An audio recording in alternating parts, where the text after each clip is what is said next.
వక్రతుండ మహాకాయ కోటి సూర్య సమప్రభా నిర్విఘ్నం కురు మే దేవ సర్వకార్యేషు సర్వదా.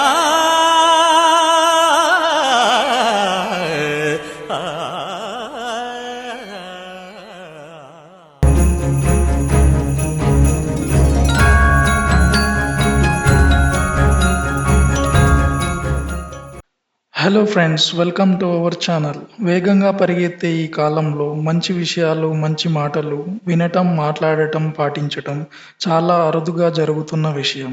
సో ఈ కాలంలో యూట్యూబ్లో టైం స్పెండ్ చేసే వారి సంఖ్య గణనీయంగా పెరుగుతుంది.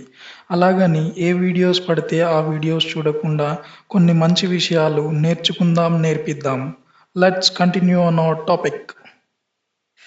వినాయక చవితి ఎలా జరుపుకుంటారు?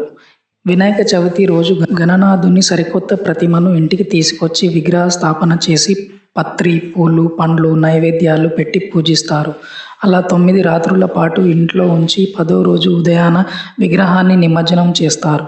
నిమజ్జనం వరకు ప్రతిరోజు వినాయకుడి 3 సార్లు పూజ చేసి నైవేద్యం అర్పిస్తారు. కేవలం ఇళ్లలోనే కాదు, కాలనీలో అందరూ కలిసి దేవాలయాల దగ్గర, వివిధ ప్రముఖ ప్రదేశాల్లో ఇలా వినాయక మండపాలను వివిధ చోట్ల ఏర్పాటు చేసి పూజలు నిర్వహిస్తారు. వినాయక స్థాపన ఎలా చేయాలి? వినాయక చవితి సందర్భంగా విగ్రహం తీసుకోవాలనుకునేవారు తొండం ఎడమవైపు ఉండేలా చూసుకోవాలి. అలాగే తెలుపు, కుంకుమ రంగుల్లో ఉన్న విగ్రహాలను తీసుకోవాలి. లేదంటే మట్టి రంగులో ఉన్నా సరే. పూజించే విగ్రహం మాత్రం మట్టితో చేసినదై ఉండాలి. రసాయనాలు ఉపయోగించిందై ఉండకూడదు. వినాయక చవితి పూజ కోసం 21 పత్రాలను సిద్ధం చేసుకోవాలి. ఇందులో తులసి, జిల్లేడు, రేగు, మరువం, రావి, దానిమ్మ, ఉత్తరేణి, బిల్వ, మారేడు, గరిక, జమ్మి, మాచిపత్రి, ఉమ్మెత్త, మామిడి, గన్నేరు, విష్ణుక్రాంత, దేవదారు, వావిలి, జాజి, గండలి, మద్ది ఆకులతో పాటు బంతి, పారిజాతంతో పాటు మీకు వీలున్న పూలు, వెలక్కాయలతో పాటు వీలున్న పండ్లు, నైవేద్యాలు సిద్ధం చేసుకోవాలి. ఈరోజు ఉదయాన్నే ఇల్లంతా శుభ్రం చేసి మామిడి తోరణాలు, పూలు కట్టి వాకిళ్ళు అలంకరించాలి. ఒక పీటకు పసుపు రాసి దానిపై బియ్యం వేసి కుంకుమ బొట్టు పెట్టి దానిపై వినాయకుడి తలపై వచ్చేలా పాలవెల్లిని ఏర్పాటు చేయాలి. దీనికోసం వెదురు ముక్కలతో పందిరి కట్టి దానికి పండ్లు, వెలగకాయ, మొక్కజొన్న కండేలు, పూలు కట్టి అందంగా అలంకరించాలి. దానికి పసుపు, కుంకుమ పెట్టి పీటపై ఏర్పాటు చేయాలి. ఆ తర్వాత వినాయకుడి నైవేద్యం కోసం గారెలు, పాయసం, ఉండ్రాళ్ళు, కుడుములు అక్కడ పెట్టుకోవాలి. ఆ తర్వాత రాగి లేదా వెండు చెంబుకి పసుపు రాసి కొబ్బరికాయ ఉంచి కలశాన్ని ఏర్పాటు చేసుకోవాలి. ఆపై పసుపు ముద్దతో గణపతిని తయారు చేసుకొని పక్కన పళ్ళెం పెట్టుకోవాలి. ఆ తర్వాత పూజ ప్రారంభించి వినాయక ప్రార్థన చేసి సంకల్పం తీసుకొని కలశ పూజ చేయాలి. కలశ పూజ తర్వాత గణపతి విగ్రహాన్ని పూజించి ప్రాణప్రతిష్ఠ చేసి పీటపై ఉంచాలి.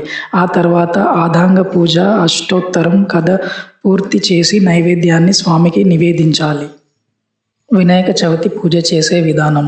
పూజకి ముందే పసుపు, కుంకుమ, అగరొత్తులు, కర్పూరం, తమలపాకులు, వక్కలు, పూలు, పూలదండలు, అరటిపండ్లు, కొబ్బరికాయలు, బెల్లం, పంచామృతం, తోరం, దీపారాధన కుందులు, నెయ్యి, వత్తులు, 21 రకాల ఆకులు నైవేద్యం సిద్ధం చేసుకోవాలి.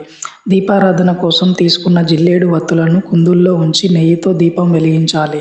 ఆ తర్వాత కలశం, పసుపు, వినాయకుడిని సిద్ధం చేసుకొని ఆ తర్వాత వినాయక ప్రార్థనతో పూజ ప్రారంభించాలి. ఆపై సంకల్పం తీసుకొని కలశ పూజ చేయాలి. ఆ తర్వాత పసుపుతో చేసిన గణపతికి గణాధిపతి పూజ చేయాలి.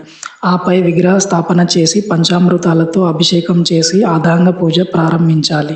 తర్వాత మనం తీసుకున్న 21 పత్రాలలో 21 పూజ, అష్టోత్తర నామావళి చెప్పి వినాయక వ్రత కథ చదవాలి. ఆఖరులో వినాయక దండకం చదివి నైవేద్యం అర్పించాలి. దీంతో పూజ పూర్తవుతుంది.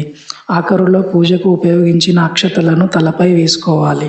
వీటన్నింటికి సంబంధించిన మంత్రాలతో ఉన్న పుస్తకాలు మార్కెట్లో చాలా లభిస్తున్నాయి. లేదంటే ఇంటర్నెట్లో వినాయక వ్రత కల్పం డౌన్లోడ్ చేసుకోవచ్చు. ఇలా మొదటి రోజు అంటే వినాయక చవితి రోజు పూర్తి పూజ చేసి ఆ తర్వాత రోజు వినాయక దండకం చదివి అర్చన చేసి హారతి ఇచ్చి నైవేద్యం అర్పిస్తే సరిపోతుంది. వినాయక ప్రతిమలను ఎందుకు నిమజ్జనం చేస్తారు? వినాయక ప్రతిమలను నిమజ్జనం చేయటం వెనుక చాలా కారణాలే ఉన్నాయి. ప్రాకృతిక కారణం చూస్తే వినాయకుడి చవితి వర్షాకాలం ప్రారంభంలో వస్తుంది. వర్షాకాలం ప్రారంభానికి ముందే చెరువుల నుంచి మట్టి సేకరించి దాంతో విగ్రహాలు చేసి వాటిని పూజించిన తర్వాత తిరిగి చెరువులో కలుపుతారు. విగ్రహాలను మట్టి తీయటం వల్ల చెరువుల్లో లోతు పెరుగుతుంది.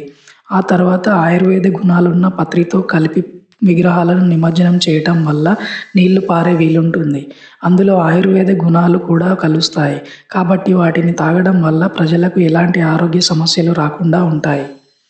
పౌరాణిక కారణాలను చూస్తే వినాయకుడు కైలాసం నుంచి భూలోకానికి వచ్చి కేవలం 10 రోజులు మాత్రమే ఉండి తిరిగి కైలాసానికి వెళ్ళిపోతాడు. భక్తులు నిత్యం పూజలు అందిస్తూ ఉంటే కైలాసానికి దూరంగా ఉంటాడని 10 రోజుల పాటు పూజలు అందుకొని తిరిగి రమ్మని చెప్పి వినాయకుడిని పార్వతీదేవి పంపినట్లు చాలామంది చెబుతుంటారు. అందులో ఎంత నిజం ఉందనేది మాత్రం ఎవరికీ తెలియని విషయమే. దీనికి మరో కారణం కూడా చెబుతారు. ఏ దేవతా విగ్రహం అయినా మట్టితో చేస్తే అది కేవలం నవరాత్రులు మాత్రమే పూజించడానికి అర్హత ఉంటుందని, ఆ తర్వాత అందులో దైవత్వం పోతుందని, అందుకే నిమజ్జనం చేయాలని కొందరు చెబుతుంటారు. వినాయక నిమజ్జనంతో పాటు దుర్గామాత విగ్రహాలను కూడా నవరాత్రులు పూర్తయ్యాక నిమజ్జనం చేయటం గురించి మనకు తెలిసిందే.